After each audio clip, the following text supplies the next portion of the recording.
Hello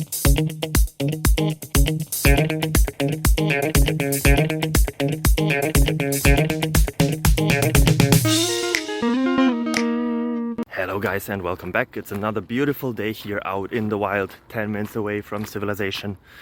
I hope you're doing as greatly as I am. I don't know if that's a grammatically correct sentence. I don't care very much. I hope you don't neither. I should look up some grammar. For now, you can look up another question. It's technical nature as always, and I hope it helps you. If it does, feel free to leave a like, a comment, subscribe, ring the bell to get notified about every and each other video we do and upload. It would help me a lot. Have a nice day. Bye bye. Nice.